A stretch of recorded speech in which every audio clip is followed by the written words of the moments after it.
복사를 해서 놨으니까 한번 참고해서 보시기 바랍니다. 예, 먼저 기도하고 시작하겠습니다. 하나님 아버지, 저희들 이 시간에 다시 하나님의 말씀을 공부하려고 모였습니다. 저희가 배우는 이 말씀을 통해서 주님의 계획과 뜻을 더욱더 분명히 알게 되고 또 주님과 더욱더 친밀한 교제를 갖고 이 세상 살아갈 수 있도록 도와주시기 원합니다. 예수님의 이름으로 기도드렸습니다. 아멘. 예, 계시록 16장 저희가 이번 시간에 강해를 하도록 하겠습니다. 그래서 한 절 한 절 좀 빠르게 살펴보도록 하겠습니다. 저희가 지금 계시록을 이제 주제별로 살펴보다가 또 이제 그 그러니까 한 장에서 주제별로 살펴보고 그다음에 다 보고 나서는 이제 그 장을 한번 빠르게 이렇게 강해를 하고 그 다음 장으로 또 다음 주제로 넘어가는 식으로 지금 계시록을 공부하고 있습니다.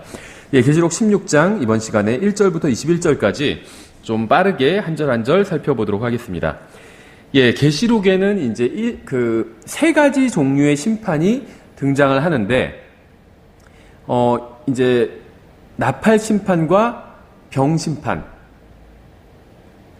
지금 저희가 이제 최근에 나팔 심판을 받고 이제는 또 병 심판을 보고 있습니다. 그래서 이 세 가지 종류의 심판이 이제 7개씩 해서 합이 21번의 심판이 이렇게 등장을 합니다. 예, 근데 이제 저희가 직전에 살펴봤던 나팔 심판과 이 병 심판이 좀 유사한 점이 많이 있는데 좀 다른 점도 많이 있습니다.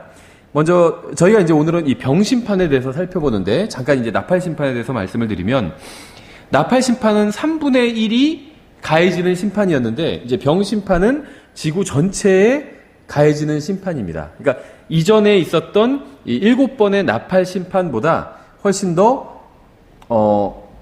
좀 폭넓은 심판이라고 볼 수가 있겠죠. 그래서 처음에 계시록에서 이제 봉인 심판으로 심판이 시작됩니다. 그래서 7봉인의 심판이라서 심판이 7번 집행이 되고 그리고 나서 이제 나팔 심판이 열리게 되죠. 나팔 심판도 7번 집행이 되고 그리고 나서는 이제 마지막으로 이 병 심판이 이제 진행이 됩니다. 그래서 이 병 심판은 전 지구적인 이런 심판으로 성경에 나오고 있죠. 이 나팔 심판은 개인에게는 간접적으로 가해졌지만 이 병 심판에서는 개인에게 직접적으로 가해집니다. 그래서 나팔 심판은 이제 어떤 자연에게 재앙이 미치는 심판이었어요. 근데 자연의 심판을 받으면 그 사람은 자연 가운데 살고 있잖아요. 그래서 예를 들면 바다가 심판을 받으면 사람도 영향을 받는 거죠. 그런데 지금 이 16장에 나온 병 심판은 인간에게 아주 직접적으로 고통이 가해지는 그러한 심판입니다. 이 병의 심판 중 특히 마지막 세 병의 심판은 하늘이 단 한 인물, 즉 짐승과 전쟁하고 있음을 보여주고 있습니다. 그래서 하나님의 진노는 이 짐승을 중심으로, 짐승이 적그리스도라고 말씀드렸죠. 적그리스도를 중심으로 이제 지구에 부어집니다. 이제 1절을 보시면 또 내가 들으니 그 성전에서 큰 음성이 나서 7 천사에게 이르되 너희 길로 가서 하나님의 진노의 병들을 땅에 쏟아 부으라 하더라. 이제 병 심판은 이 병이 상징적으로 심판의 도구로 사용되고 있는 것이고 실질적인 심판의 내용은 이제 각 해당되는 이제 병의 심판에서 나오고 있습니다. 여기서는 큰 음성이 나왔다 이렇게 성경이 표현하고 있는데 이 큰이라는 말이 영어로는 great이거든요. 근데 이 말이 이제 계시록에 72번 나오는데 이제 16장에서만 8번 나옵니다. 2절에 첫째 천사가 가서 자기 병을 땅에 쏟아부음에 짐승의 표를 가진 사람들과 그의 형상에게 경배한 자들에게 악취가 나며 몹시 아픈 헌대가 생기더라 이렇게 말씀하고 있죠. 그래서 7 천사가 등장을 하고 각 천사가 다 제각기 이제 하나의 병을 가지고 있고 천사가 이 병을 부으면 이제 심판이 시작되는 이제 심판이 내려지는 이제 이런 모습이라고 보시면 됩니다. 그런데 첫째 천사가 이제 병 심판을 집행하니까 이 땅에 사는 사람들, 다시 말하면 교회가 이제 들림받고 나서 휴거되지 못하고 땅에 사는데 짐승의 표를 받은 사람들이에요. 이 짐승의 표를 받은 사람들이 이제 갑자기 몸이 아프기 시작한다는 겁니다. 근데 이것은 예언의 성취입니다. 주님께서는 이스라엘 백성이 주님을 떠나 배교하면 어떻게 심판하실 것인지 미리 성경에 경고하셨습니다. 신명기 28장 27절에 나오는데요. 자, 인용해보면 주께서 이집트의 종기와 치질과 딱지와 가려움으로 너를 치시리니 내가 그것들에서 낫지 아니하며 이렇게 말씀하고 있고 35절에 주께서 고치지 못할 심한 종기로 내 무릎과 다리를 치시되 내 발바닥에서부터 정수리까지 치시리라. 이제 일종의 피부병이죠. 저도 지금은 이제 다 낫는데 과거에 이제 여러 가지 제가 이제 스트레스를 받고 그럴 때가 있었는데 피부병이 심하게 났었어요. 그러니까 이 피부병이 스트레스랑 굉장히 연관이 크더라고요. 근데 이게 고칠 수가 없더라고요. 병원에 다녔는데 병원에서는 여러 가지 막 용어를 써서 뭐라고 얘기하는데 한마디로 말하면 원인을 모른다는 겁니다. 왜 그 병명 중에 A가 붙으면 앞에 아토피 이런 것처럼 A가 붙으면 이거는 원인을 모른다는 거거든요. 그래서 피부병이 났었는데 이게 뭐 고칠 수가 없더라고요. 그냥 스테로이드제, 그러니까는 좀 완화시키는 거, 피부병이 되게 가렵잖아요, 특징이. 그러니까 좀 가려운 걸 완화시키는 정도 약만 주더라고요. 근데 그 스트레스가 굉장히 오래된 일이에요. 10여 년 전의 일인데 이제 스트레스가 사라지니까 이 피부병도 같이 사라지더라고요. 근데 어쨌든 간에 지금 일종의 이제 피부병이 난 것인데 이제 이 대환란 때 이제 하나님을 떠난 유대인들과 또 유대인들뿐만 아니라 짐승의 표를 받은 모든 사람들에게 이제 아픈 헌대가 생기는 거예요. 일종의 피부병이 생기는 것이죠. 근데 이 피부병이 어떤 피부병과 같았냐 하면 과거에 출애굽 때 그 이집트인들에게 임했던 피부병과 같고 또 이 피부병, 출애굽 때 있었던 이 피부병에 대해서 하나님께서 말씀하시면서 미래에, 신명기는 지금 출애굽 이후잖아요. 그래서 미래에 이스라엘 백성이 하나님을 떠나면 이런 피부병을 받게 될 것이다. 이렇게만 말씀하고 있는데 이것이 바로 이제 대환란과 관련된 말씀이라는 거죠. 그러니까 이 출애굽 때의 상황과 대환란 때의 상황은 굉장히 유사합니다. 출애굽 때는 이스라엘 백성, 하나님의 백성이 이방인 왕의 영향력 하에 있으면서 박해를 받았었죠. 똑같아요. 대환란 때도 이스라엘 백성이 이제 적그리스도는 유대인이 아니죠. 그러니까 이방 왕 아래서, 그러니까 이방 통치자 아래서 박해를 받게 됩니다. 근데 결국 하나님께서 개입하셔서 10번의 재앙을 내려주셨죠. 출애굽 때. 그래서 그 재앙이 끝나고 나서는 이스라엘이 구원을 받았습니다. 이집트로부터 탈출하면서 구원을 받았고 마찬가지로 대환란 때도 하나님께서 재앙을 내리시게 됩니다. 그래서 이 재앙이 다 끝나고 나면 이스라엘은 결국 구원을 받게 됩니다. 그래서 이 성경은 기본적으로 예언의 책이에요. 그런데 이제 신약 같은 경우에는 직접적인 예언들이 많이 있죠. 구약 같은 경우에서도 이제 대원서, 그러니까 이사야, 예레미야, 다니엘, 그다음에 에스겔, 예레미야 이 5권의 책과 그다음에 소대언서가 있죠. 호세아부터 시작해서 말라기로 끝나는 12권의 소예언서가 있습니다. 이것들은 이제 예언을 직접적으로 담고 있어요.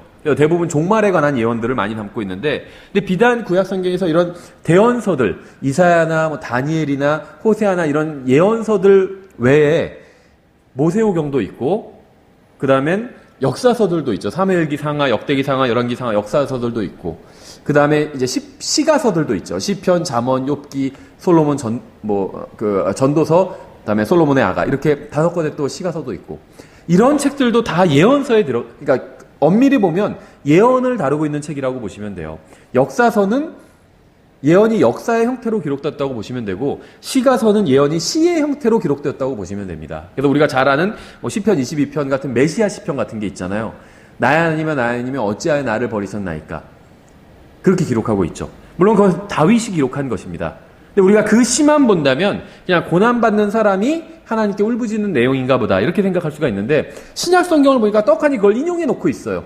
예수님께서 고통을 당하실 때 시는 것이 바로 구약에서 메시아에 관한 미리 예언한 내용이다. 결국 이렇게 말씀하고 있는 거죠. 그래서 이 시편도, 그러니까 시가서들도 미래에 관한, 초림과 재림에 관한 예언을 다루고 있다는 겁니다. 역사서도 마찬가지고 심지어는 이 모세오경도 마찬가지예요. 모세오경 같은 경우에, 그러니까 창세기부터 시작해서 그 신명기로 끝나는 이 성경의 첫 5권의 책을 모세오경이라고 부르는데, 이 모세오경 같은 경우도 법의 형태로 예언을 다루고 있다는 겁니다. 여기서 신명기 28장 27절 35절 같은 경우엔 이제 신정 통치 국가 체제 하에서의 일종의 형법이라고 보시면 돼요. 이스라엘이 죄를 지면 하나님께서는 이렇게 벌을 하시겠다. 이런 일종의 이제 신정 통치 국가에서의 형법인데, 이것도 예언이라는 거죠. 하나님께서 이렇게 벌을 하시겠다고 말씀하셨는데, 단순히 이게 그런 규정만 드러내서 보여주는 것이 아니라, 이 신명기 28장 9절이 규정만 보여주는 것이 아니라 미래에 관한 예언이라는 것입니다. 이렇게 보면 이제 성경을 좀 이해할 수가 있어요. 그래서 특히 구약 성경 같은 경우엔 거의 이중 예언을 다루고 있습니다. 그래서 과거에 이중 예언이라는 게 뭐냐면 과거에 역사적으로 한번 성취되고 이제 미래에 대부분은 대환란 때 다시 한번 성취되게 됩니다.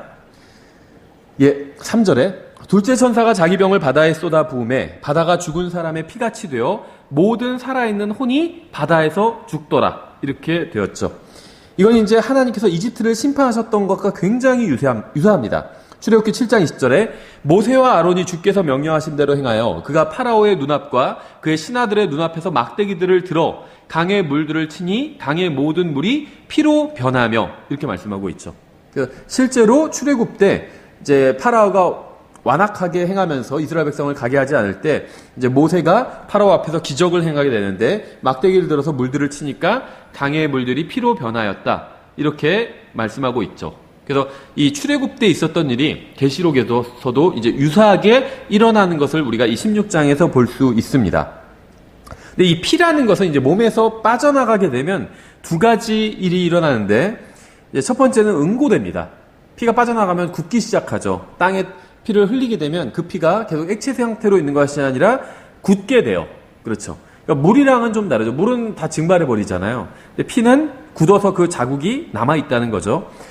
바다가 죽은 사람의 피같이 되면 응고되어서 배가 항해할 수 없게 됩니다. 그리고 바다의 모든 생물들도 죽게 되겠죠. 그러니까 우리가 주의할 점은 지금 이 16장 3절에서는 바다가 피가 되었다고 말씀하고 있지는 않아요. 바다가 죽은 사람의 피같이 되었다고 말씀하고 있습니다.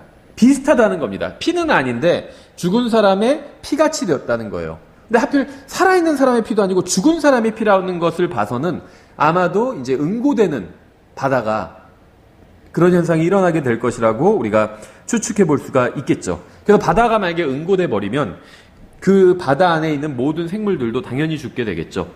또 이 피가 몸 밖에서 빠져나가면 첫 번째는 응고되고 두 번째는 악취가 납니다. 그래서 바다가 죽은 사람의 피처럼 변하게 되면 이제 극심한 악취가 나게 될 것입니다. 그러니까 자연적으로 뭐 엄청난 재앙이 일어나는 거죠. 죽은 사람의 피같이 되어 이렇게 말씀하고 있는데 이제 이 그 병의 심판은 이 나팔 심판과 굉장히 유사합니다. 이 둘째 지금 바다가 죽은 사람의 피같이 되는 게 이제 둘째 병의 심판인데 이것이 둘째 나팔의 심판과 굉장히 유사해요. 그래서 어떤 사람들은 나팔 심판과 병의 심판이 같은 거다. 같은 건데 다르게 묘사하고 있는 거다. 마치 복음서가 사복음서가 예수님의 지상생애를 똑같이 다루면서 다르게 묘사하고 있잖아요. 그것과 같다. 이렇게 이야기하는 사람도 있는데, 그렇지는 않은 것 같아요. 서로 각기 다른 심판인데 이제 비슷한 일이 일어나는 것이다. 이렇게 보는 게 맞는 것 같습니다. 왜냐하면 그 범위가 달라요. 계시록 8장 8절에서 둘째 나팔 심판이 나오는데 이렇게 되어 있죠. 둘째 천사가 나팔을 불매 불타는 큰 산과 같은 것이 바다에 떨어지니 바다의 3분의 1이 피가 되며 이렇게 말씀하고 있죠. 그래서 8장의 둘째 나팔의 심판과 16장의 둘째 병의 심판의 차이는 범위에 있습니다. 8장에 나온 둘째 나팔의 심판은 바다의 3분의 1이 피가 되는 것이고 둘째 병의 16장에 나온 둘째 병의 심판에서는 바다 전체가 죽은 사람의 피와 같이 되는 겁니다. 그러니까 둘 다 인간으로서는 극심하게 무서운 일이죠. 그래서 성경에서는 대환란이 전무후무한 날이라고 말씀하고 있어요. 대환란 7년 대환란, 특히 이제 후 3년 반, 이 후 3년 반의 대환란 기간이 인류 역사에서 경험해보지 못한 극심한 전무후무한 고난의 날이 될 것이다. 이렇게 말씀하고 있는데 바로 이런 점을 보면 알 수 있죠. 지금 뭐 바다에 기름이 유출된 적도 있고 뭐 아무리 큰 난리가 난다 할지라도 지금 계시록에서 묘사하는 것처럼 이렇게 엄청난 일이 일어나진 않죠. 이게 뭐 실제로 이런 일이 일어나는지 그러니까 우리가 이걸 이제 어느 선까지 추측할 수 있는지는 좀 생각해 봐야 됩니다. 왜냐하면 여기서 지금 16장에서 바다가 죽은 사람의 피같이 된다고 말씀하고 있거든요. 바다가 지금 16장에서는 피로 변한다고 말씀하고 있는 건 아니에요. 피와 같이 변한다고 말씀하고 있는 거거든요. 그러니까 이게 무슨 적조 현상을 말하는 건지 우리가 정확히는 알 수 없죠. 근데 그러니까 물이 이제 붉게 변하는 적조 현상이 일어나도 그 안에 있는 생물들이 다 죽어나가게 됩니다. 어쨌든지 간에 성경에선 이게 뭐 적조인지 아닌지는 우리 정확히는 모르지만 계시록 16장에선 바다 전체가 죽은 사람의 피같이 변한다. 이렇게 말씀하고 있습니다. 예, 그래서 이 8장에서는 바다가 피로 변한다고 말씀하고 있어요. 그래서 피는 액체로 되어 있기 때문에 흐르지만 16장에서 말씀하시는 것처럼 죽은 사람의 피처럼 되면 이미 이제 응고가 되어서 더 이상 흐르지 않게 되죠. 그러니까 그 바다 길로, 뱃길로 배들이 지나다닐 수도 없게 되고 또 안에 있는 생물들도 다 죽게 되는 거겠죠. 그러니까 전무후무한 재앙이 일어나게 되는 거죠. 근데 생각해보면 지금 이 대환란 기간은 인류의 지상에 남은 인류에게 하나님께서 심판하시는 기간이죠. 근데 이것과 비슷한 때가 과거에도 있었는데 바로 노아의 홍수 때였어요. 근데 노아의 홍수 때는 코로 솜씨는 모든 것들이 다 심판을 받았습니다. 그렇죠. 근데 심판받지 않은 것들이 있어요. 무엇이었죠? 물고기였어요. 물고기들. 그렇죠. 바다에 사는 것들은 심판받지 않았습니다. 노아의 홍수 때는 사람과 들짐승들만 심판을 받았어요. 그런데 반대로 대환란 때는 바다 전체가 지금 죽은 사람의 피같이 변하게 됩니다. 그러니까 바다에 있는 생물들, 물고기들이 심판을 받게 된다는 거죠. 이사야서 50장 2절에 이렇게 되어 있습니다. 어찌하여 내가 왔을 때 아무도 없었느냐? 어찌하여 내가 부를 때 응답하는 자가 아무도 없었느냐? 여기서 이제 이 화자는 하나님이에요. 과연 내 손이 짧아져서 구속하지 못하겠느냐? 내가 건져낼 능력이 없느냐? 보라, 내가 꾸짖은 즉 바다가 마르며 강들이 광야가 되고 강들의 물고기가 물이 없으므로 목말라 죽어 악취를 내느니라. 이 말씀은 이제 대환란에 관한 예언의 말씀이라고 볼 수가 있어요. 다시 계시록 16장으로 돌아와서 4절에 셋째 천사가 자기 병을 강들과 물들의 근원들 위에 쏟아부음에 그것들이 피가 되더라. 그러니까 지금 둘째 천사의 심판으로 인해서 바다가 죽은 사람의 피같이 되었습니다. 근데 이제 셋째 천사의 그 셋째 병의 심판으로 인해서 강들과 물들의 근원이 피가 되었어요. 여기서 피같이 되었다고 하지 않고 피가 되었다고 말씀하고 있죠. 또 둘째 병의 심판 때 바다는 피같이 됩니다. 또 셋째 병의 심판 때 물들의 근원들은 피가 됩니다. 이것이 바로 주님께서 대환란 때에는 주님의 백성에게 찬물 한 잔을 주는 행위도 상급을 잃지 않을 것이라고 말씀하신 이유예요. 그러니까 주님께서 대환란 때에 관해서 말씀하시면서 이렇게 말씀하셨죠. 또 누구든지 제자의 이름으로 이 작은 자들 중 하나에게 찬물 한 잔이라도 주어 마시게 하면 진실로 내가 너희에게 이르노니 그가 결코 자기 보상을 잃지 아니하리라 하시니라. 그러니까 이 마가복음 10장 42절의 말씀은 우리가 이것을 영적으로 적용한다면 주님을 위해서 수고하는 사람을 위해서 찬물 한 잔을 주는 건 큰 일이 아니죠. 어려운 일이 아니에요. 그렇죠. 찬물 한 잔을 주는 것처럼 작은 일을 한다 할지라도 주님을 위해서 하는 일이라면 주님께서는 그 사람에게 상을 주신다는 겁니다. 그러니까 주님은 굉장히 친절하신 분이에요. 여러분이 하나님을 위해서 하는 모든 일들은 다 보상을 받을 겁니다. 작은 물 한 잔 주는 그런 행위도 보상해 주신다고 말씀하고 있잖아요. 그러니까 영적으로 적용한다면 우리에게 그렇게 적용할 수가 있고 교리적으로 적용한다면 대환란 때는 바다가 다 죽은 사람의 피같이 변하고 다음에 4절에 의하면 물들의 근원이 저수지와 그 다음에 지금 식수가 저장되어 있는 그런 댐들이겠죠. 예를 들면 그런 강들, 물들의 근원이 피로 변한다고 말씀하고 있어요. 그럼 이제 그것을 먹기 위해서 또 정화를 하겠죠. 대환란 때도. 아무래도 지금 대환란은 어쨌든 간에 지금보다 미래에 일어날 일이기 때문에 지금보다 더 과학기술이 조금이라도 더 발전을 하겠죠. 그러면은 피로 변한 그 물을 다시 정화시켜서 맛있게 그렇게 정화를 시키고자 노력을 하겠죠. 이제 이 인간 정부는 그런 노력을 하겠죠. 근데 그렇다 할지라도 그게 쉽지는 않을 거예요. 그렇죠. 피처럼 그렇게 돼서 썩어서 냄새나는 그 물을, 극심하게 오염된 물을 다시 정화하기란 쉽지 않을 겁니다. 그래서 아마도 급수가 제한적으로 이루어질 수도 있겠죠. 우리나라는 지금 물이 그렇게 부족한 국가는 아니에요. 전 세계적으로 봤을 땐. 그러니까 사람들이 마시고 씻고 쓸 수 있는 이런 물이 우리나라는 그래도 비교적 풍족한 편입니다. 그런데 전 세계적으로 보면 물 부족한 국가들이 굉장히 많이 있어요. 제가 알기에 통계를 보면 전 세계 국가 가운데 절반 이상은 물이 부족한 상태입니다.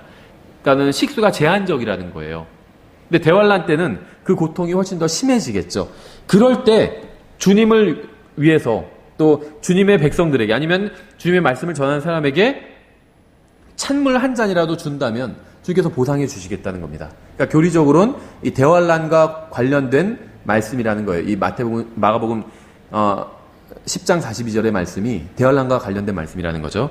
예, 그래서 주님의 말씀을 믿고 광야로 도망친 이스라엘은 그 이스라엘의 남은 자들은 암석으로 이루어진 도시인 페트라에서 주님께로부터 물을 공급받게 될 것입니다. 그런데 이 시편 60편 8절에 보면 그러니까 모압에 대해서 말씀하시면서 광야에 있죠, 모압이 주님의 씻는 그릇이라는 말씀이 있어요. 씻는 그릇이라는 거, 물과 관련된 거죠. 그래서 광야에서 어떤 물이 나오는 것과 연관이 있지 않을까 이렇게 좀 생각을 해볼 수 있겠죠. 과거 출애굽 때도 반석에서 물이 나왔잖아요. 그래서 마찬가지로 대환란 때도 이제 셀라 페트라 이 도시로 숨은 이스라엘의 남은 자들에게 또 반석에서 아마 하나님께서 물을 공급해 주실 겁니다. 5절부터 7절까지 보면 내가 들으니 물들의 천사가 이르되 오 지금도 계시고 전에도 계셨고 앞으로도 계실 주여 주께서 이렇게 심판하시오니 의로우시니이다. 그들이 성도들과 대언자들의 피를 흘렸으므로 주께서 그들에게 피를 주어 마시게 하셨사오니 그것이 그들에게 마땅하나이다 하더라. 또 내가 들으니 제단에서 또 다른 소리가 나서 이르되 과연 그러하옵나이다. 주 하나님 전능자여 주의 심판들은 참되고 의로우니이다 하더라. 그러니까 거룩함이 무엇인지 이해하는 사람들은 악인들에 대한 심판이 의로운 행위라는 것을 인정할 것입니다. 그래서 악에 대한 심판 없이는 결코 정의가 설 수 없겠죠. 무슨 말이냐면 어떤 사람들은 하나님께서 사람이 죄를 지었다고 해서 다 지옥에 보내시고 심판하시는 게 좀 너무한 게 아니냐 이렇게 생각하는 사람들이 있어요.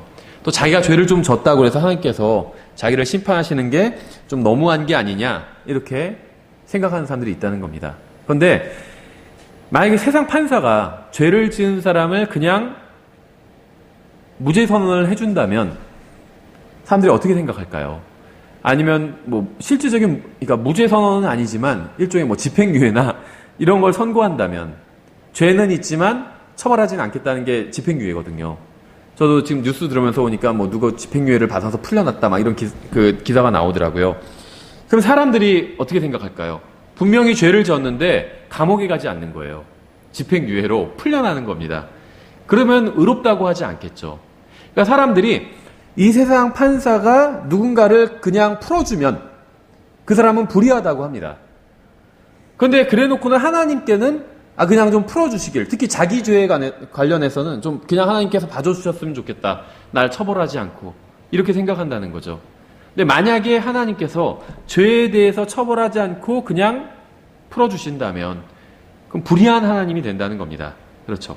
그래서 지금 계시록에서는 천사들이 하나님을 보고 하나님께서 지금 계시록에서 이 대환란을 통해서 이제 이스라엘과 그 다음에는 전 세계 사람들과 또 마귀를 심판하고 계신 거거든요. 이것을 보고 천사들은 하나님이 의로우시다 이렇게 하나님을 찬송하고 있는 것입니다.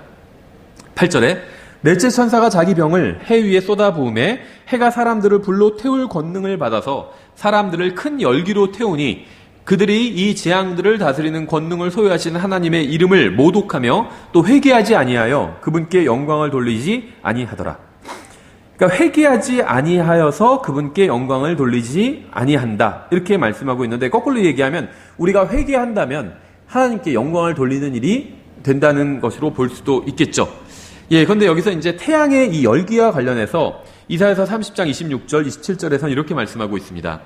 또 주께서 자신의 백성의 찢어진 곳을 싸매시고 그들의 매맞은 상처를 치유하시는 날에, 그러니까 이게 이제 다 대환란에 관한 예언이에요. 그래서 여러분들이 그러니까 대선지서, 대예언서, 또 소예언서를 보실 때 대부분 미래에 관해서 하시는 말씀은 8, 90%는 다 대환란에 관한 말씀이라고 보시면 됩니다. 그 다음에는 이제 미래에 대해서 말씀하시는데 평온한 것에 관해서 말씀하고 있어요. 예를 들면 이사야서에 나온 것처럼 뭐 사자가 어린 양과 함께 뛰놀고 뭐 이런 말씀들, 미래에 관한 말씀인데 평온한 것에 관해 말씀하시는 것이라면 천년왕국에 관한 말씀이라고 보면 됩니다. 또 예수님의 어떤 육체적인 고난에 대해서 말씀하시는 거라면 초림에 관한 예언이라고 보시면 돼요. 그러니까 대표적인 경우가 이사야서 53장이죠. 그리고 어떤 재앙에 관한 말씀은 다 대환란에 관한 말씀이라고 보시면 거의 95% 정도 맞습니다. 대언서들이 다 그렇다는 거예요. 성경에 나온. 예, 그래서 또 주께서 자신의 백성의 찢어진 곳을 싸매시고, 이제 이것은 대환란, 특히 재림과 관련 있는 말씀이죠. 그들의 매맞은 상처를 치유하시는 날에 달빛은 햇빛 같고 햇빛은 7배나 되어 7날의 빛 같으리라. 보라 주의 이름이 그분의 분노로 타오른 채 멀리서부터 오며 그것의 엄중한 부담이 무겁도다. 그분의 입술은 경로로 가득하고 그분의 혀는 삼키는 불 같으며. 그러니까 뭔지 잘 모르지만 불, 그분의 혀, 그다음에 뭐 햇빛 이런 게 나오면 대부분 재림의 문맥이라고 보시면 됩니다. 주님께서는 태양 같은 분입니다. 태양은 아니에요. 하지만 태양 같은 분입니다. 말라기에 의하면 예수님께서 재림하시는 게 의의 태양이 떠오르는 것 같다 이렇게 표현하고 있죠. 근데 이 태양의 특징은 무엇이냐면 그러니까 은혜와 어떤 심판 두 가지를 다 가지고 있어요. 태양이 없으면 아무도 살 수가 없죠. 그렇죠. 모든 생물들이 다 죽게 됩니다. 태양이 없으면. 인간도 마찬가지예요. 햇빛을 쏘임 받아야 뭐 비타민 또 공급받을 수 있는 비타민도 있잖아요. 그러니까 사람은 햇빛을 보지 않으면 병에 걸리게 되어 있어요. 햇빛이 반드시 있어야 됩니다. 또 이렇게 우울증 걸렸을 때 햇빛을 보면 많이 치유가 된다고 하잖아요. 그래서 햇빛이 굉장히 긍정적인 역할을 합니다. 근데 문제는 너무 강해도 사람이 살 수 없게 된다는 거예요. 저도 그 호주에 1년간 있었던 적이 있었거든요. 어렸을 때. 그런데 지금도 기억나는 게 햇빛이 너무 강해요. 진짜 우리나라보다 한 두세 배는 더 강해요. 그래서 그 빨래를 해가지고 그냥 짜지 않고 널어도 1시간이면 마릅니다. 완벽히 말라요. 근데 빨래를 넣을 때 꺾어서 널으면 안 돼요. 햇빛이 너무 세서 거기만 줄이 가요. 그래서 반드시 쫙 펴서 널어야 돼요, 빨래를. 1시간이면 물 뚝뚝 떨어지는 것도 1시간이면 다 말라요. 너무 강해요. 그리고 이제 그 피부암 환자들이 굉장히 많고. 그래서 사람들이 이제 다 모자를 쓰고 다니는데 특히 아이들이 우리나라 모자가 그냥 야구 모자 같은 거 쓰고 다니잖아요. 야구 모자 같은 거에 다 뒤에 챙이 달려 있어요. 이렇게 온몸을 가리도록. 햇빛이 너무 강해서. 그러니까 햇빛을 너무 많이 강한 햇빛을 너무 많이 쐬우면 또 피부암에도 걸릴 수 있게 된다는 거죠. 사람이 살 수가 없게 된다는 거예요. 그래서 구원받은 사람들은 주님께로부터 오는 이제 빛으로 인해서 살 것이고 은혜의 빛으로 살 것이고 구원받지 못한 자들은 이 빛으로 인해서 죽게 될 겁니다. 그렇죠? 그래서 요나가 강한 햇빛으로 인해서 죽기를 구했다면 대환란 때의 사람들의 고통은 얼마나 더 심할지 충분히 짐작할 수가 있겠죠. 10절에 다섯째 천사가 자기 병을 짐승의 자리 위에 쏟아 부음에 여기서 말하는 짐승은 적그리스도입니다. 짐승의 자리는 이제 짐승이 앉아서 통치하는 이 왕자를 말해요. 그의 왕국이 어둠으로 가득하고 그들이 아픔으로 인하여 자기 혀를 깨물며. 그래서 지금 나팔 심판에서는 이 심판이 자연에 미치는 심판이었잖아요. 근데 이제 이 병의 심판에선 각 개인들에게 이 심판이 임하게 됩니다. 그러니까 사람들에게 직접적으로 심판이 자연에게 임할 뿐만 아니라 사람에게도 직접적으로 심판이 임하게 되죠. 성경은 주님의 심판으로 해서 짐승의 왕국이 어둠으로 가득할 것이라고 증언하고 있습니다. 출애굽기 상황과 똑같죠. 출애굽기에서도 어둠이 임한 적이 있잖아요. 더듬어 찾을 만한 어둠이 임한 적이 있죠. 대환란 때도 마찬가지예요. 그래서 이 짐승이 있고 또 이 짐승을 도와주는 거짓 대언자들이 있죠. 근데 이 짐승은 정치 지도자예요. 그래서 출애굽기 상황을 생각해 보시면 됩니다. 파라오는 정치 지도자죠. 짐승을 상징합니다. 적그리스도를 상징해요. 파라오를 도와주던 마술사들이 있었죠. 이 사람들은 이제 거짓 대언자들을 상징합니다. 여기서 출애굽기 상황과 앞서 말씀드린 것처럼 이제 비슷하게 대환란 상황은 돌아가게 됩니다. 사탄은 어둠의 통치자예요. 그는 빛의 천사로 가장하기는 하지만 빛을 싫어하고 또 용납하지 않습니다. 출애굽기 10장 21절에 주께서 모세에게 이르시되 하늘을 향하여 내 손을 내밀어 이집트 땅 위에 어둠이 있게 하되 감촉으로 느낄 수 있는 어둠이 있게 하라. 너무 어두워서 더듬을 만한 어둠이라는 말씀이에요. 이게 더듬어서 봐야 되는. 하시니 모세가 하늘을 향하여 자기 손을 내밀매 짙은 어둠이 사흘 동안 이집트 온 땅에 있었으므로 그들이 사흘 동안 서로를 보지 못하며 아예 빛이 없어요. 그래서 그냥 더듬을 수밖에 없어요. 서로를 보지 못하며 아무도 자기 처소에서 일어나지 못하였으나 이스라엘의 모든 자손이 거하는 곳에는 빛이 있었더라. 이건 또 영적으로도 상징이 있죠. 하나님의 백성들은 빛 가운데 있어요. 근데 이 세상 사람들은 아무리 똑똑하고 많이 배워도 어둠 가운데 있습니다. 무엇에 관해서? 미래에 관해서. 물론 내일 무슨 일이 일어날지 저는 몰라요. 좋은 일이 일어날 수도 있고 나쁜 일이 일어날 수도 있겠죠. 저에게도. 하지만 궁극적으로 제가 죽어서 저는 어디에 가는지 압니다. 제가 어떻게 알고 있을까요? 저는 빛 가운데 있기 때문이에요. 저는 예수 그리스도 안에 있습니다. 예수님이 우리의 빛이 되잖아요. 근데 저는 예수님 안에 있어요. 그래서 저는 제가 죽으면 어디에 가는지 알아요. 근데 이 세상 사람들은 아무리 똑똑해도 똑똑한 사람들 많이 있잖아요. 이 신앙은 IQ 문제가 아니거든요. 예수님 믿는 사람 중에도 똑똑한 사람 있고 멍청한 사람도 있고, 예수님 믿지 않는 사람 중에서도 똑똑한 사람 있고 멍청한 사람이 있어요. 예수님 믿지 않는 사람들 중에 저보다 똑똑한 사람들 굉장히 많이 있죠. 수백만, 수천만, 수십억이 있을 거예요. 저보다 똑똑한 사람들 중에 예수님을 안 믿는 사람들이. 근데 그 사람들은 저보다 똑똑하지만 죽으면 어디로 가는지 모른다는 거예요. 그러니까 이것은 IQ의 문제가 아니라는 거죠. 그 사람들은 어둠 속에 있기 때문에 아무리 똑똑하고 박사학위가 몇 개씩 있어도 죽어서 어디로 가는지를 몰라요. 근데 우리는 죽어서 어디로 가는지 안다는 거죠. 우리가 똑똑해서가 아니라 빛 가운데 있기 때문입니다. 영적으로는 이렇게 적용할 수도 있겠죠. 주님께서 심판하시는 날은 어둠의 날이라고 성경은 말씀하고 있습니다. 요엘서 2장 1절에 너희는 시온에서 나팔을 불며 내 거룩한 산에서 경고의 소리를 내어 그 땅의 모든 거주민들이 떨게 하라. 주의 날이 이르느니라. 그 날이 매우 가까우니 곧 여기서 말하는 주의 날은 다 대환란을 말하는 거라고 보시면 됩니다. 그래서 구약 성경에서 특히 대언서에서는 대환란을 주의 날이라고 이렇게 표현한다고 보시면 됩니다. 90%는 그렇게 표현해요. 그날이 매우 가까우니 곧 어둡고 캄캄한 날이요 구름이 끼고 짙은 어둠이 덮은 날이라.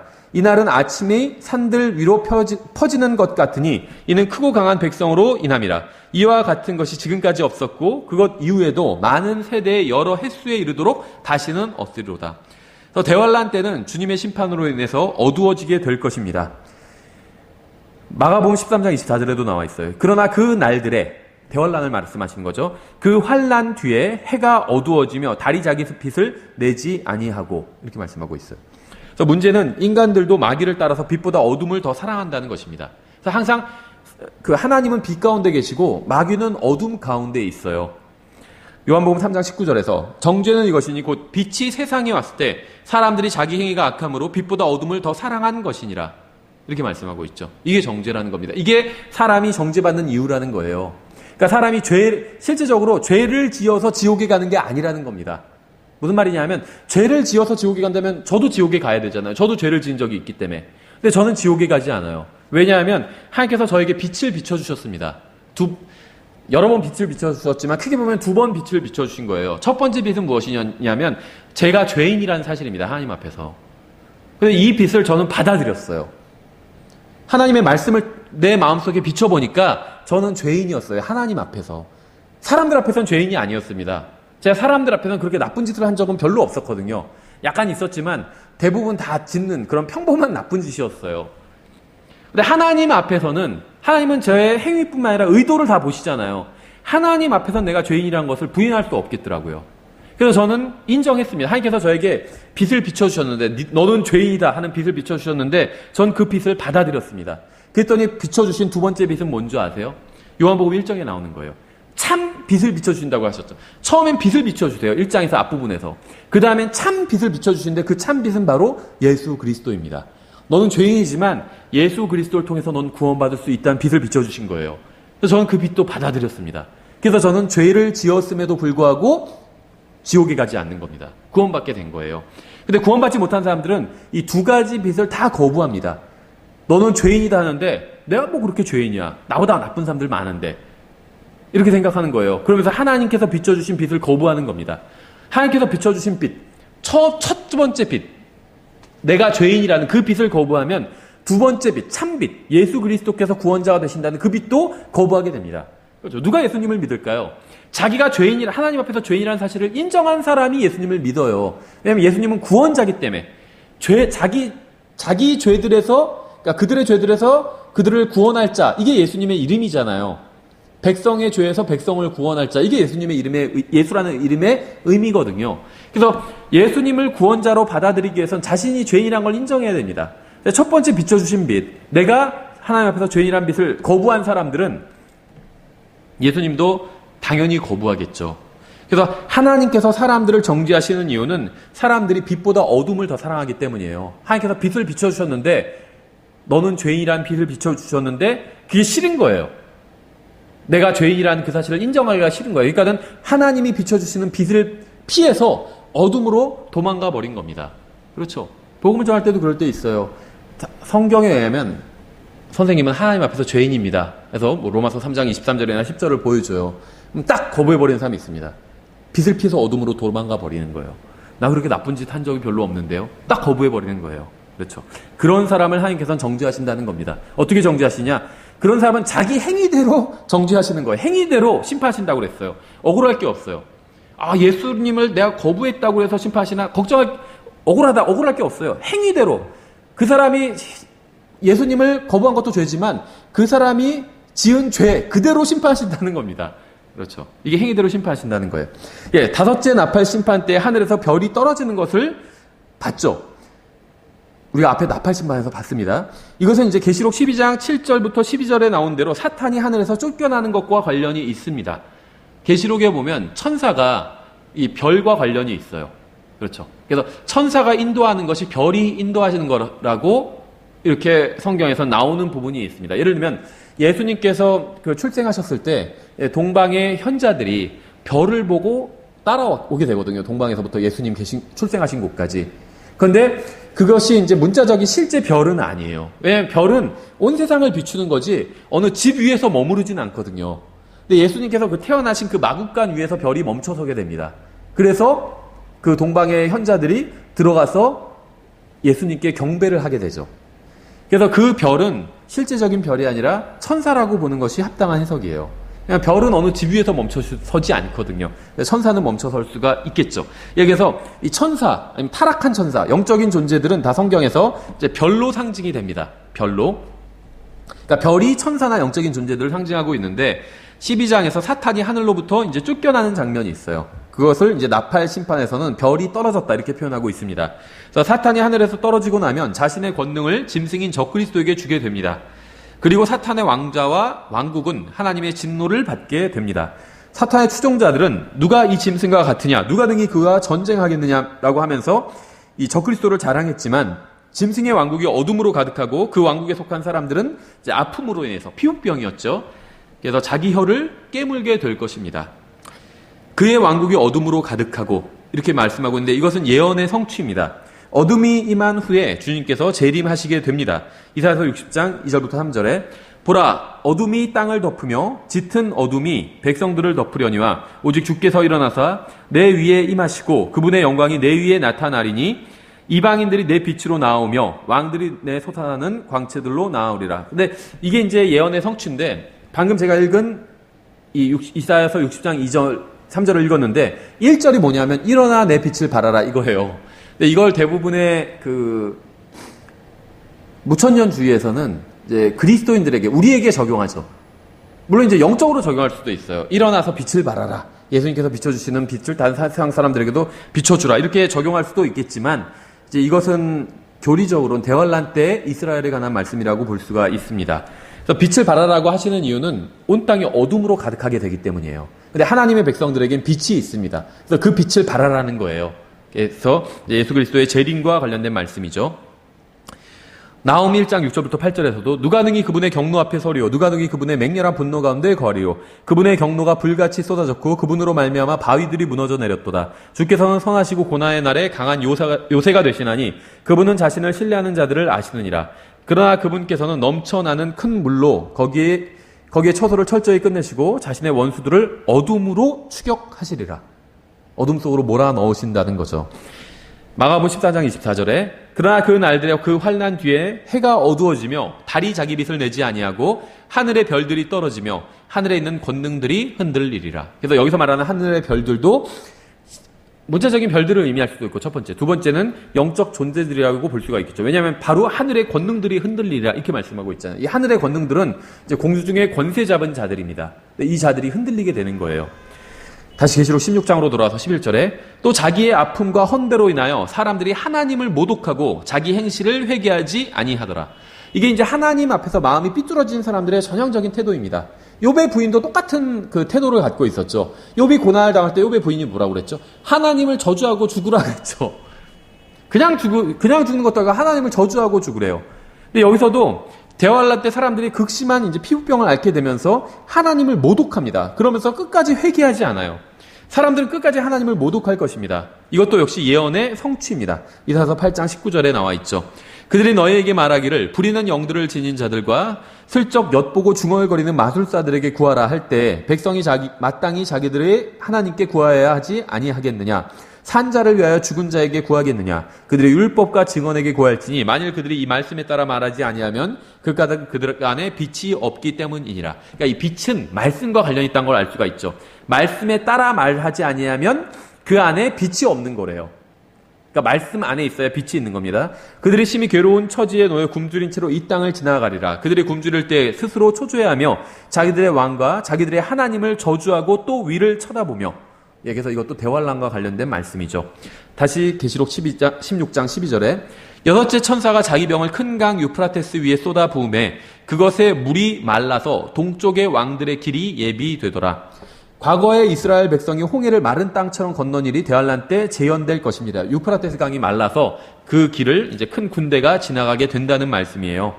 이사야서 11장 15절에도 비슷한 말씀이 있어요. 주께서 이집트 바다의 혀 같은 부분을 철저히 멸하시고 자신의 강한 바람과 더불어 자신의 손을 강 위로 흔드사 강을 치시고 7갈래로 나누사 사람들이 신을 적시지 않고 건너가게 하시니라. 강을 건너가는데 신발이 젖지 않는다는 거죠. 아시라를 떠난 그분의 백성 중에 남은 자들, 즉 있을 자들을 위하여 큰 길이 생기리니 그것은 곧 이스라엘이 이집트 땅에서 나오던 날에 그에게 있었던 것과 같으리라. 그래서 대환란 때는 이 출애굽 때와 같다는 말씀이 성경에 나오죠. 예, 다시 16장으로 돌아서 13절에 또 내가 보매 개구리 같은 부정한 영 셋이 용의 입과 짐승의 입과 거짓 대언자의 입에서 나오더라. 그래서 이제 이것이 사탄의 삼일체입니다. 용, 사탄이죠. 짐승, 적그리스도, 거짓 대언자죠. 그들은 마귀들의 영들로서 기적들을 행하며 땅과 온 세상의 왕들에게 나아가 하나님 곧 전능자의 저 큰 날에 있을 전쟁을 위하여 그들을 모으더라.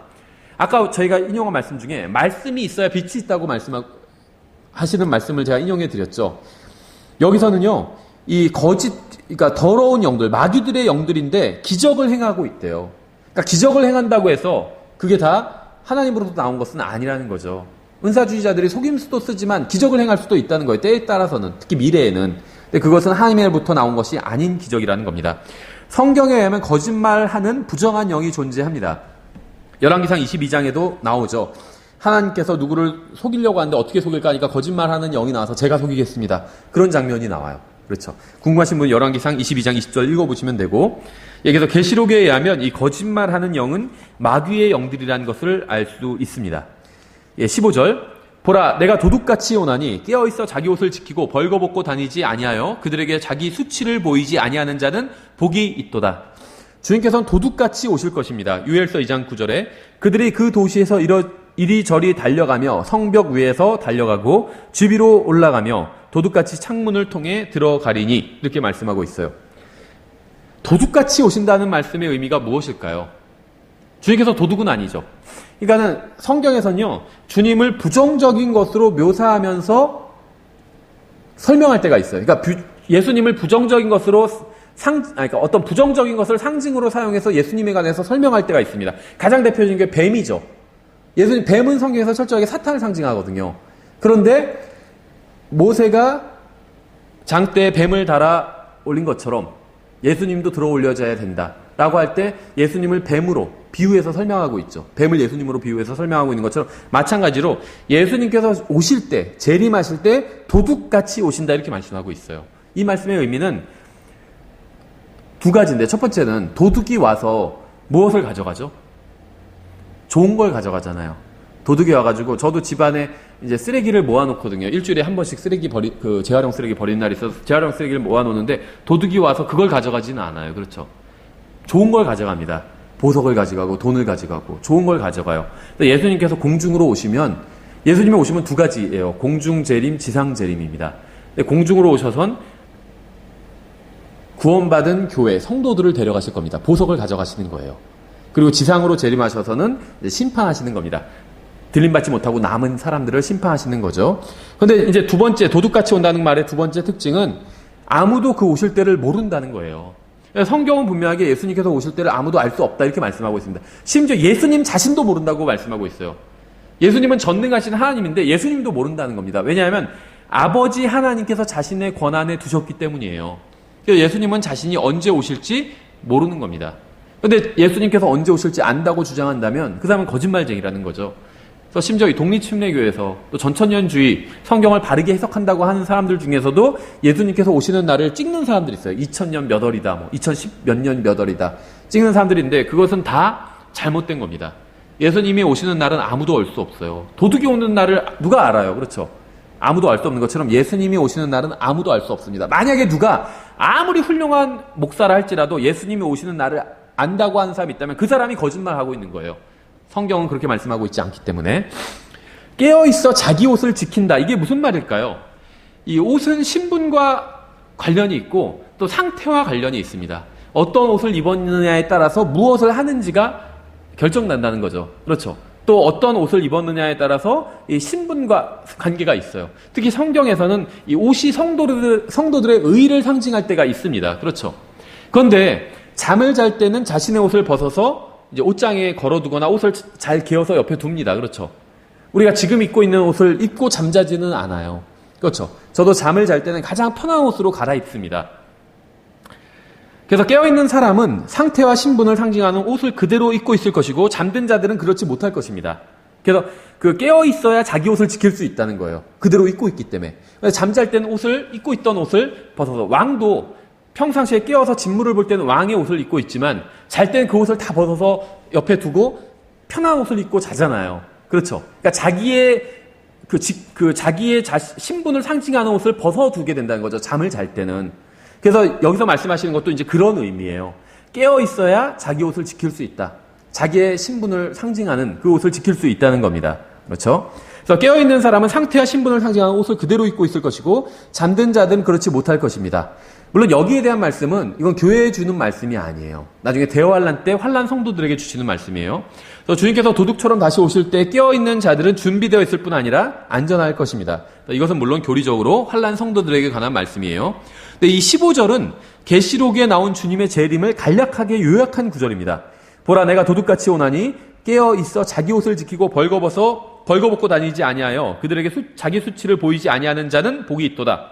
1장 7절에서 모든 눈이 그분을 보겠고 2장 25절에서 내가 올 때까지 굳게 붙잡으라. 또 3장 3절에서 내가 도둑같이 내게 이르리니. 또 3장 11절에서 내가 속히 오리니. 16장 15절에서 보라 내가 도둑같이 오나니. 22장 7절 12절에서 보라 내가 속히 오리니. 22장 20절에서 내가 반드시 속히 오리라. 22장 20절에서 주 예수님이여 과연 그와 같이 오시옵소서 이렇게 말씀하고 있죠. 그래서 계시록 전체에서 예수님께서 도둑같이 속히 오시겠다 이렇게 말씀하시고 있는 걸 이제 이 16장 15절에서 한 구절로 요약해서 보여주고 있죠. 근데 놀라운 것은 우리가 이제 혼동하지 말아야 될 것은 주님께서는 내가 곧 오리라 이렇게 말씀하신 적이 없어요.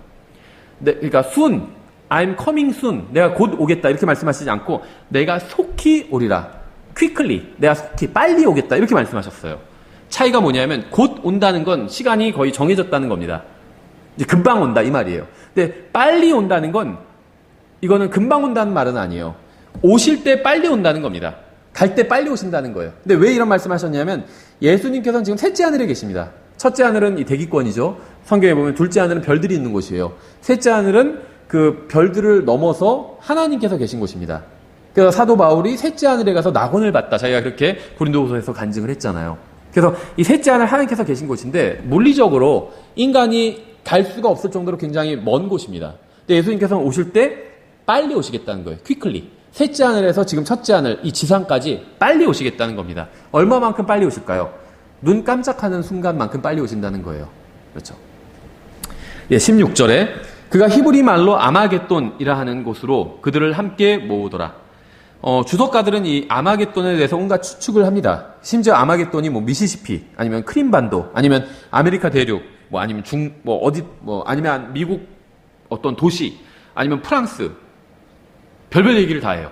아니면 이건 실존하는 장소가 아닌 상상의 장소다 이렇게 얘기하는 사람도 있고. 근데 아마겟돈은 히브리어고 이 번역하면 무깃도 산입니다. 무깃도 산, 무깃도 골짜기예요. 번역을 하면 아마겟돈이란 말을 번역하면. 그래서 이곳은 이제 거룩한 땅의 중앙을 지나는 이제 예스르엘의 큰 평원, 즉 갈릴리의 큰 평원 근처입니다.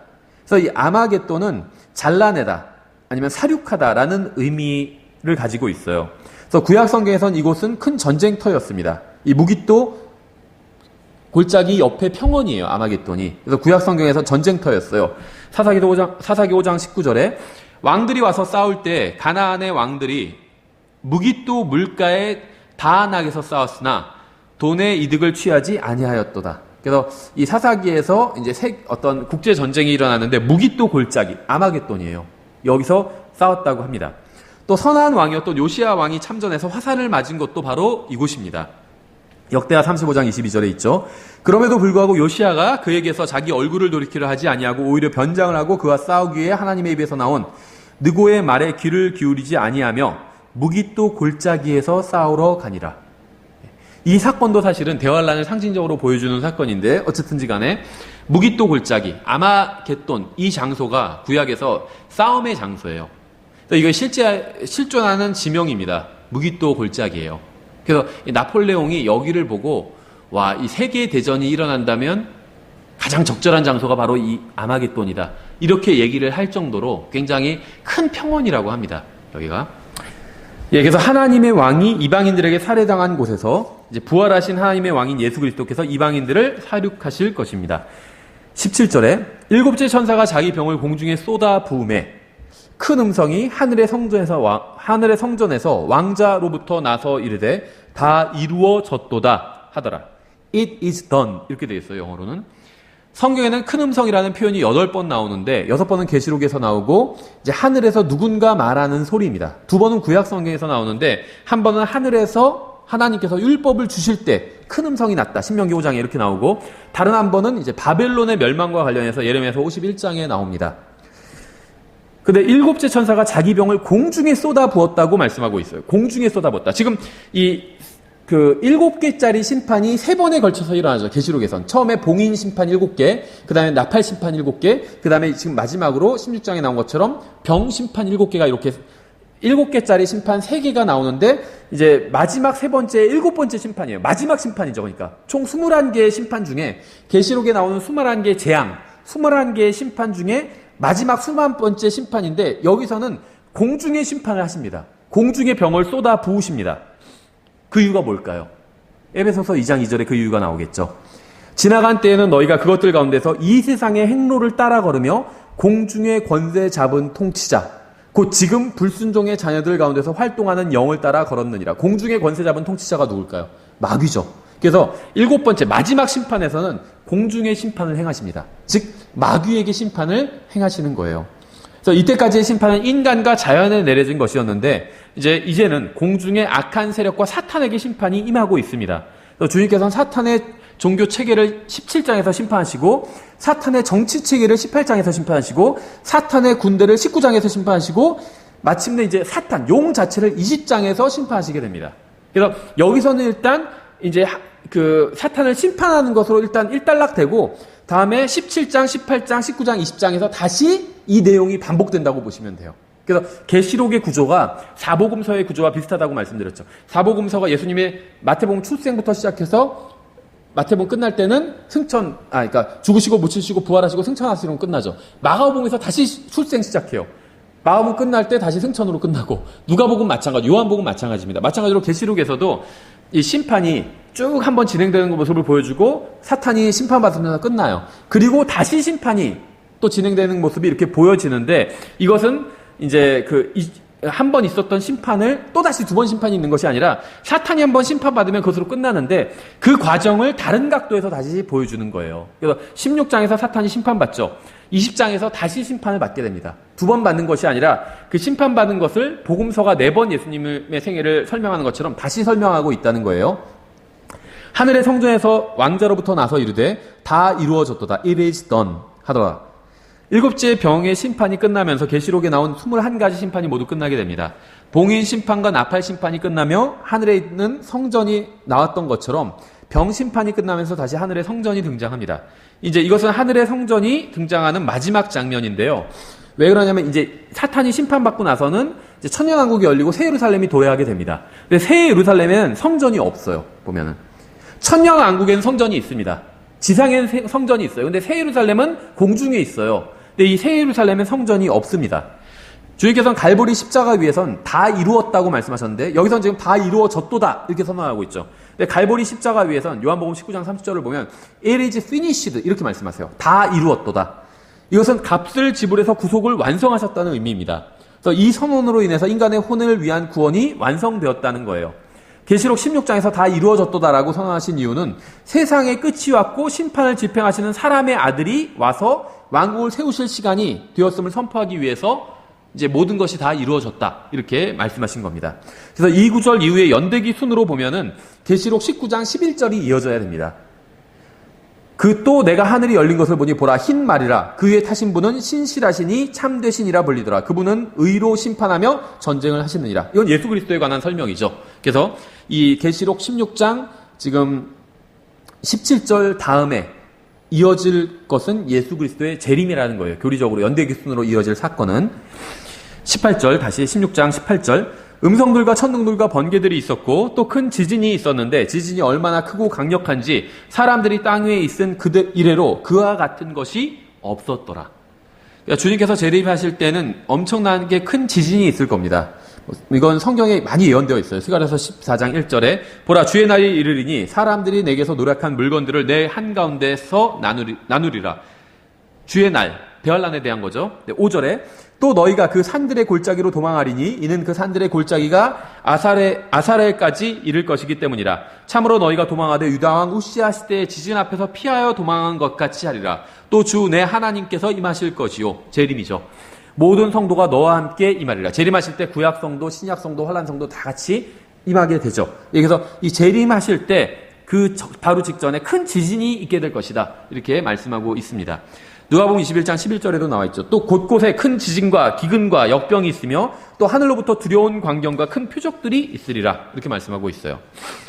19절. 그 큰 도시가 세 조각으로 갈라지고 민족들의 도시들도 무너지며 또 큰 바벨론이 하나님 앞에 기억되어 그분께서 그녀에게 자신의 맹렬한 진노의 포도즙잔을 주시리라. 이 계시록에서는 진노라는 표현이 13번 나오는데 어린 양의 진노가 나오고 하나님의 진노가 나오고 또 전능하신 하나님의 진노라는 표현도 나오고 12장 12절에서 사탄의 진노도 나오고 또 14장에서는 바벨론의 음행으로 인한 진노라는 표현도 나옵니다. 20절, 21절 마지막 절까지 읽으면 또 모든 섬이 사라지고 산들도 보이지 아니하더라. 그래서 예수님께서 재림하실 때 지진이 일어나면서 어떤 일이 일어나면 산들이 다 내려앉게 됩니다. 평평해져요. 그 섬들도 사라져버려요. 지진으로 없어져 버립니다. 그렇죠. 모르겠어요. 일본에선 그 때마다 한 번씩 일본 침몰 뭐 이런 영화 만든다고 하는데 일본이 가라앉는다는 영화라는 건데 섬들이 사라진대요. 일본이 사라질지 아닐지 모르겠어요. 섬 나라니까 섬으로 칠지 아니면 어쨌든 간에 섬이 다 사라지게 됩니다. 그렇죠. 산들도 보이지 않는데요. 지진으로 다 평지가 되는 거예요. 그렇죠. 성경에 나온 대로. 또 모든 섬이 사라지고 산들도 보이지 아니하더라. 또 무게가 각각 1달란트나 되는 큰 우박이 하늘에서 나와. 이 달란트라는 것은 이제 성경에 나온 그 무게의 단위인데 이게 그 그리스 달란트, 뭐 히브리 달란트 이런 지역마다 크기가 다릅니다. 어떤 데선 20kg, 어떤 데선 30kg, 어떤 데선 10kg 이런 식으로 이 크기가 다른데 어쨌든 간에 어느 지역의 달란트라 할지라도 다 사람 주먹보다는 훨씬 커요. 주먹이 아니라 한 수박만 하다고 보시면 돼요. 가장 작은 달란트도. 큰 달란트는 뭐 20kg, 30kg짜리 이런 달란트도 있어요. 그러니까 지역마다 이 달란트의 단위가 다른 거예요. 예를 들면 달러가 미국 달러, 뭐 어디 달러 하는 호주 달러, 캐나다 달러 이게 다 단위가 다르잖아요. 우리 돈으로 환산하면 다 달라지거든요. 마찬가지로 달란트라는 게 하나의 단위인데 그러니까 금 한 달란트 하면 이게 돈으로 환산하면 얼마가 되겠죠. 그래서 이 달란트가 이제 무게 단위면서 다시 화폐 단위도 될 수가 있어요. 근데 문제는 지역마다 다르다는 겁니다. 어쨌든 간에 1달란트나 되는 큰 우박이 그러니까 적어도 수박보다 더 큰 거예요. 큰 우박이 하늘에서 나와서 사람들 위에 떨어지매. 근데요, 우박이 떨어지는 걸 보면 주먹만한 우박이 떨어진 기록들은 꽤 있거든요. 최근에도 있고. 근데 주먹만한 게 떨어져도 거기에 맞으면 사람은 죽습니다. 자동차 다 빵꾸가 나요. 왜냐면 그게 하늘에서 떨어지는 거기 때문에. 그렇죠. 그래서 큰 우박이 하늘에서 나와 사람들 위에 떨어지매 사람들이 우박의 재앙으로 인하여 하나님을 모독하니 그러니까 나쁜 일이라면 하나님을 안 믿는 사람들이 하나님을 모독해요. 좋은 일이라면 자기 탓이에요. 자기가 똑똑해서 잘 됐다고 생각합니다. 그렇죠. 좋은 학교도 들어가고 막 로또도 당첨되고 하면 와 자기가 운이 되게 좋다. 똑똑해서 잘 됐다. 이렇게 생각하는 나쁜 일이 당하면 하나님 때문이라고 생각해요. 전쟁이 일어나고 애들이 죽고 가끔 인터넷에서도 어떤 부정적인 기사를 보잖아요. 하나님 욕을 하고 있어요. 하나님 없는 게 분명하다. 아니면 하나님 있더라도 악마인 게 분명하다. 막 하나님 욕하는 기사들이 달려요. 똑같아요. 우박의 재앙으로 인하여 하나님을 모독하니 이는 그것의 재앙이 지극히 컸기 때문이더라. 그러니까 율법에 의하면 하나님을 모독하는 자는 돌로 쳐서 죽여야 됩니다. 레위기 24장 16절에 나오죠. 주의 이름을 모독하는 자는 반드시 죽일지니 온 회중이 반드시 돌로 그를 칠지니라. 타국인이든지 그 땅에서 태어난 자든지 주의 이름을 모독하면 그를 죽일지니라. 그래서 결국엔 하나님의 이름을 모독하는 사람들을 하나님께서 우박으로 쳐서 죽이시는 거죠. 계시록 16장 21절에 의하면 큰 우박이라고 했는데 하나님께서는 우박을 통해서 심판하시는 경우가 종종 있습니다. 욥기 38장 22절에 내가 눈이 있는 곳간에 들어간 적이 있느냐? 하나님께서 우박을 마련해 두신 장소가 있다는 거예요. 혹은 내가 우박이 있는 곳간을 본 적이 있느냐? 내가 고난의 때와 전투와 전쟁의 날에 대비하여 그것을 남겨두었느니라. 하나님께서는요, 대환란을 위해서 우박을 준비해 두고 계시다는 겁니다. 시편 18편 13절에 또한 주께서 하늘로부터 천둥 소리를 내시고 가장 높으신 이께서 자신의 음성을 주셨으니 곧 우박들과 불타는 숫들이로다. 소돔과 고모라는 불타는 숫들에 의해서 멸망을 당했죠. 참으로 그분께서 자신의 화살들을 내보내사 그들을 흩으시고 번개들을 쏘사 그들을 쳐부수셨도다. 오 주여, 그때 주의 꾸짖으심 곧 주의 콧구멍에 숨의 거센 바람으로 말미암아 물들의 바닥들이 보이고 세상의 기초들이 드러났나이다. 이렇게 말씀하고 있죠. 여호수아서 10장 11절에서도 그들이 이스라엘 앞에서 도망하여 벳호론에 내려갈 때 주께서 아세가에 이르기까지 하늘에서 큰 돌들을 그들 위에 내리심에 그들이 죽었는데 이스라엘 자손이 칼로 죽인 자보다 우박으로 죽인 자가 더 많았더라. 그러니까는 우박을 성경에서는 큰 돌들이라고 또 표현하고 있습니다. 그렇죠. 그러니까 하나님을 모독하는 사람들을 하나님께서는 우박으로 죽이실 것인데 레위기에서는 하나님을 모독하면 돌로 쳐서 죽이라고 그랬어요. 똑같이 그것을 하나님께서 그대로 실행하시는 거죠. 이는 그것의 재앙이 지극히 컸기 때문이더라 이렇게 말씀하고 있는데 대환란 때 주님께서 이교도들에게 내리시는 재앙은 출애굽 당시 이집트인들에게 내리신 것과 유사합니다. 이 점은 굉장히 중요한데 이스라엘 민족이 출생할 때 하나님께서는 이방인의 압제로부터 구원해 주셨어요. 이스라엘이 민족적으로 출생한 건 출애굽 때입니다. 이스라엘 민족의 시조는 아브라함이고 또 야곱의 12자녀들이죠. 하지만 민족이 된 것은 출애굽 때 민족이 되었어요. 그렇죠? 마찬가지로 이스라엘 민족이 재출생할 때, 다시 태어날 때, 대환란 때 다시 하나의 민족으로 태어나게 되는데 이때도 하나님께서는 이방인의 압제로부터 구원해 주실 겁니다. 예, 이집트에 하나님의 심판이 임한 후에 대해서 우리가 좀 생각해 볼 필요가 있는데 심판의 결과 이스라엘은 구원받았고 하나님께서는 그들에게 약속의 말씀을 주셨습니다. 약속의 말씀이 무엇이었냐면 출애굽기 34장 10절이에요. 그분께서 이르시되 보라 내가 언약을 맺노라. 내가 아직 온 땅에서나 혹은 어떤 민족 가운데서도 행하지 아니한 놀라운 일들을 너의 온 백성 앞에서 행하리라. 내가 너와 함께 행할 일은 두려운 것이므로 너와 함께 있는 온 백성이 주의 일을 보리라. 그러니까 무슨 말씀이냐면 이스라엘을 괴롭히는 민족들에게 온 땅의 모든 민족들을 하나님께서 벌 주실 것이다. 이런 말씀이거든요. 그런데 왜 이게 중요하냐면 이스라엘을 괴롭힌 민족 중에 벌을 받은 민족은 이집트 뿐이 없어요. 그렇죠. 출애굽 때는 이집트만 벌을 받았습니다. 다른 민족들은 벌을 받지 않았어요. 그럼 다른 민족들은 언제 벌 받게 될 것이냐? 대환란 때 벌을 받게 된다는 겁니다. 그래서 주님께서는 전에는 행하지 않으셨던 놀라운 일을 행하시겠다고 하셨어요. 그래서 하나님께서는 자신의 백성을 학대하는 이집트에게 재앙을 내리셨습니다. 그래서 출애굽기의 말씀은 이스라엘을 괴롭히는 이방인들을 심판하시겠다는 말씀인데 오직 이집트에게만 실행되었고 다른 이방 민족들에게는 실행되지 않았고 따라서 대환란 때 이제 실행될 것입니다. 게다가 주님께서는 온 땅에서라고 말씀하셨어요. 그래서 이스라엘을 주님께서 전 세계로 흩으셨죠. 따라서 전 세계 어디에 있든 이스라엘을 박해하는 이방 민족들은 대환란 때 극심한 이제 재앙을 당하게 될 것입니다. 여기서 저희가 16장을 아주 간단하게 살펴봤고 다음엔 17장에 나오는 이제 내용을 주제별로